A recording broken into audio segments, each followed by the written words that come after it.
Welcome back to the deep dive. We're doing something a little different today. I want you to just take a second and look at the calendar. If you even have one anymore. Right.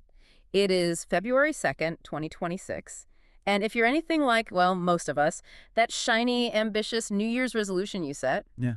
it's probably on life support. Or let's be honest, it might already be dead. Exactly. And when that happens, the internal monologue kicks in. You know the one, it's not kind. It says, I'm just lazy. I have no discipline. I'm disorganized. Yeah. We treat a failed habit like a character defect. Like there's something fundamentally broken in our operating system. Which is such a heavy burden to carry. It turns a behavioral slip-up into, like, a moral failing. But what if that diagnosis is completely wrong? What if you're not broken? You're just operating on a glitchy script. That is exactly what we are unpacking today. We've got this fascinating stack of notes from a discussion by Jay Shetty from right here in 2026, and he completely flips this whole laziness narrative. He does. His core argument is that 90% of our bad habits have absolutely nothing to do with discipline or willpower. It's not a character flaw, it's a system error. That's it. And that is the mission of this deep dive. We want to try and shift your perspective from, blaming your soul to fixing your loops. Because according to this, they're just invisible patterns, architectural blueprints in your brain. And once you see the pattern, You can break it. I have to say, reading through this, I felt this massive wave of relief. The idea that my inability to stop doom scrolling isn't because I'm a bad person, but because of a loop, that's a game changer. It is. But I want to play devil's advocate for a second. We have to be careful not to let people off the hook entirely, right? Of course. You still have to do the work. So where does this misdiagnosis come from? If it's not laziness, what is it? Well, Shetty's point is that if effort were the solution, you would have already fixed it. I mean, think about it. You've trying hard. Nightling it. Yeah. It didn't work. The source suggests that a bad habit is almost always an emotional escape. It's a coping strategy. An emotional escape. That sounds a bit like therapy speak. Let's ground that. Because eating a bag of chips just feels like eating a bag of chips. Right. It feels like hunger or gluttony. It doesn't feel like coping. On the surface, sure. But let's look at the function. Why are you doing it? The source breaks down these common habits into what they're actually, providing for you psychologically. Okay, like what? So, scrolling endlessly, we think we're just bored. But Shetty argues scrolling equals distraction. It's a way to not think about something else. That hits home. It's digital anesthesia. If I'm scrolling, I'm not worrying about that email I need to send. Exactly. What about overeating? Comfort. Usually, yes. It gives you a dopamine hit that feels like safety or warmth. But here's one that really trips people up. Procrastination. Oh, yeah. Most people think it's just being lazy. But the source argues it's actually protection. Protection from what? The work itself. You're protecting yourself from the overwhelm of the task, or even deeper, from the fear that the result won't be good enough. It's perfectionism in a mask. If I don't start it, I can't fail. Wow. So procrastination is a defense mechanism against a bruised ego? Yeah. That is way more complex than I just didn't feel like it. precisely. And overwork is often avoidance. People-pleasing is fear of rejection. Even staying up late, that revenge bedtime procrastination, it's about reclaiming escape time. That makes so much sense. I have definitely stayed up till 2 a.m. watching videos I don't even like just because I hadn't had a single moment to myself all day. You were stealing your time back. So the habit has a job. It's working for us in a really twisted way. It is, and that's the big takeaway here. You cannot turn away from a habit until you understand what it is doing for you. You have to identify the need it's filling first. Okay, so step one is stop the shame spiral, stop blaming our character, but we still have the bad habit. I'm still on the couch. How do we actually dismantle it? The source talks about the anatomy of a habit. Right. This is the technical mechanism. It's not philosophy, it's biology. Shetty describes a 4-part loop that runs about 90% of our habits. Okay. And it's mechanical. It goes trigger, emotion, behavior, reward. Okay, walk us through that with the scrolling example. I think everyone gets that. Sure. So first, the trigger. This is the cue. It's often environmental. You walk into your bedroom and your phone is on the nightstand. That's the trigger. Okay. Brain sees phone. Then what? Then the emotion. It happens in a split second. You might feel a little bit of stress from the day, or boredom, or loneliness. And then comes the behavior. You reach for the phone, and finally, and this is the most important part, the reward. Your brain gets a hit of relief or distraction. And the brain says, hey, that felt better. Let's do that again. Exactly. It files it away as a successful solution. When stressed, see phone, feel better. Hmm. It becomes an automated script. And this happens in the basal ganglia, the primitive part of the brain. The lizard brain. It bypasses your logic entirely. So here is where it gets really interesting for me. The big epiphany is that to break the habit, you don't have to change yourself. You're not the problem. The loop is the problem. You just have to interrupt one part of that four-part chain. It depersonalizes the whole struggle. You are not the loop. The loop has become you, but you can dismantle it. And the most accessible place to start, according to Shetty, isn't the behavior itself. It's the trigger. Which brings us to strategy number 1, redesign the trigger. I like to call it environment over willpower. But I mean, isn't that a bit simplistic? Can I really change my life just by moving my phone charger? It sounds too simple, but it's based on this concept of decision fatigue. Your environment beats your willpower every single time because willpower is a battery. It just drains. Okay. So if you rely on willpower to resist the cookies on the counter, maybe you succeed at 10 a.m., but by 8 p.m., you're exhausted. You will eat the cookies. If you change the environment, you don't even have to spend that battery power. Exactly. The source had a great example about scrolling in bed. You don't binge scroll at night because you deep down want to consume content. You do it because the phone is right there. It's the path of least resistance. It is. And the same for eating late at night. You might not even be hungry. But if the kitchen is the only quiet place in your house to escape the day, you go there. And because you're there and the food's We there, eat, so the trigger isn't hunger, it's the need for a quiet escape. and the kitchen provides the cue to eat. So the actionable step is to remove the cue, Yeah. create friction, Okay. move the phone out of the bedroom, buy an actual alarm clock, remember those? Vaguely. If you eat because you're tired, prep meals early so the decision's already made. If you procrastinate, schedule work into smaller emotional portions so it doesn't trigger that overwhelm. I love that phrase, smaller emotional portions. It makes the hill look less steep. Okay, so strategy 1 is nuke the trigger. But what if the trigger happens anyway? I can hide the cookies, but I'm still stressed. That brings us to strategy 2, replace the reward. And this is based on a really simple principle. Nature hates a vacuum.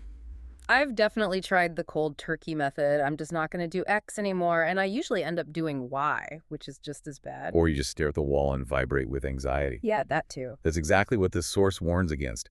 If you remove a coping mechanism, say emotional eating, but you don't replace the reward it gave you, which was comfort or relief, your brain panics. And it finds a new way to get that relief. So emotional eating turns into binge scrolling, or overwork turns into overthinking. You have to replace the behavior, but keep the reward. Shetty had a personal story about this, right? With video games. He did. He realized he was playing video games after work because he needed to switch off. Yeah. He needed to disconnect. So he couldn't just sit there and do nothing. He replaced it with pickleball. Of course. Pickleball. But look at why it worked, technically. Pickleball provided the same sense of play and complete disconnection from work, the switch off. So he kept the reward, the escape, but upgraded the behavior. Right. And it added physical activity and sweat. Same with sugar cravings. He didn't just stop eating sweet things. He swapped to monk fruit and dates. He satisfied the craving without the damage. So it's about micro replacements. Yes, and this is key. You can't replace a high dopamine habit with something that requires massive effort. You can't swap eating cookies with doing calculus. You'll fail. So if I'm scrolling for an escape, what's the swap? What's the monk fruit for my phone? A 90-second walk outdoors. It gives you a literal change of scenery and escape, but it refreshes you instead of draining you. Okay. And if I'm eating for comfort? Call a friend for 3 minutes. You're seeking connection. A voice gives you that reward better than a cookie does. And procrastination. Set a 5-minute timer. The reward of procrastination is relief from pressure. A tiny timer reduces the pressure, which paradoxically lets you start. I like that. It's practical. But there's that moment right before you dive in where you're on autopilot. I don't even realize I'm scrolling until 20 minutes have passed. How do you catch yourself? This is strategy 3, and it's probably the most critical for real-time change. The 10-second pause. Disrupting the autopilot. Exactly. Habits thrive in the subconscious. They die in awareness. So the technique is simple. When the trigger hits, you pause for just 10 seconds. And what do I do in those 10 seconds? You ask one specific question aloud.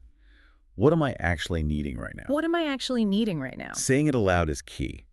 That question shifts your brain from the subconscious loop, the lizard brain, to the conscious prefrontal cortex. You're forced to identify the need. So if I ask that while reaching for my phone to doom scroll, the honest answer isn't, I need to see what my high school friend had for lunch. No, The answer is, I need to switch off. precisely. And once you articulate that, you might realize that a 20-minute nap is what you actually need. Mm-hmm. You realize the scrolling won't really satisfy the need effectively. It's like waking up from a trance. Oh, I'm tired. I'm not hungry. I'm tired. And that awareness gives you a choice. You might still choose the bad habit, but it's no longer automatic. You've inserted a wedge of consciousness. I want to zoom out a bit. We've talked about the loop, the environment, the pause. But the source material goes deeper, into the soil these habits grow in. This is the idea of identity. This part is fascinating. Shetty says, identity is the soil. Habits are the seeds.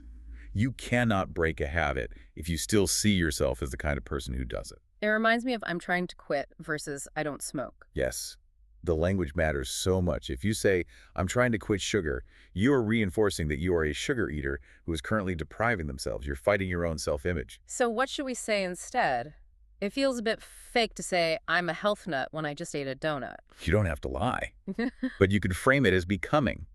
The source suggests saying, I'm not someone who chooses that anymore. Or, my favorite, I am a morning person in training. In training, I really like that. It allows for mistakes without destroying the identity. If I miss a morning, I'm not a failure. You're just still in training. Exactly. It frames the struggle as part of the process. The source uses this athlete visualization. If you see yourself as an athlete, you naturally eat and sleep for performance. It aligns with who you believe you are. But if you view yourself as lazy, you have no reason to change. You're just acting out your script. Correct. And this connects to reframing your past. A lot of habits served us in the past. Maybe you learned to be defensive because you were in a rough environment at school. It protected you then. It was a survival mechanism. It did. But you aren't there anymore. So you have to recognize that the habit was a successful solution for a past version of you. You can thank it for its service and then dismiss it. The threat is gone. You don't need the armor. That's surprisingly touching, thanking the bad habit. Thanks for the comfort eating when I was broke, but I have other ways to handle stress now. It removes the shame. Shame keeps us stuck. So we have the philosophy, we have the tactics, but I need a plan. The source lays out a very specific 90-day blueprint. Let's get into the practice of this. Yes, and I love how structured this is. It acknowledges you can't do everything at once. It's not a change your life in 24 hours thing. Okay, so month one, what are we doing? Month one is purely awareness. You're not even trying to change everything yet. You just track your habits for 7 days, identify your top 3 triggers, and redesign your environment. So move the phone, clean the pantry, just setting the stage. No heavy lifting yet. Right. If you try to change the behavior before you fix the environment, you're setting yourself up to fail. Okay, month two. Month 2 is replacement and micro wins. This is where you assign the new rewards, the pickleball, the monk fruit. You practice the 10-second pause, but there's a crucial step here. Write down how you feel after making the right choice. Why is that so important? I feel like I'll just skip that part. Don't skip it. Here's why. Your brain lies to you. Before you go to the gym, your brain says, it's going to be hard, you're tired. Right. Stay in bed. But after the gym, you feel amazing. By writing that feeling down, I felt energized, proud. You create evidence. Yeah. Next time your brain makes excuses, you can look at the data. You're building a case against your own laziness. Objection, Your Honor. The defendant actually loves how it feels to work out. Exactly. You are convincing your brain to ignore the short-term friction for the long-term reward. And month three. Month 3 is identity. This is where you rewrite your identity statements.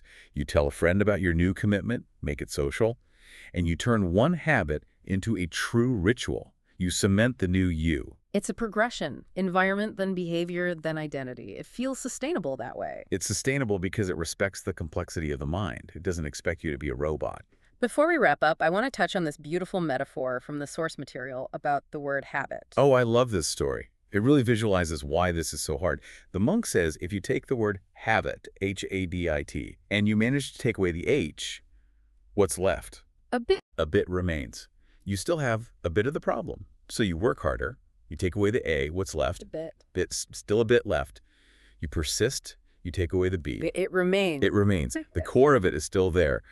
The lesson is that habits don't just evaporate. You have to excavate them layer by layer. That's so powerful. It really manages expectations. It's not a failure if it is still there after a week. You're just peeling back layers. And that relates to that story about the two students, the ones who had a teacher tell them, "I don't believe in you." Ouch. Tough love. Terrible teaching, actually, but a great lesson. One student saw that comment as confirmation of their inadequacy. It held them back for years.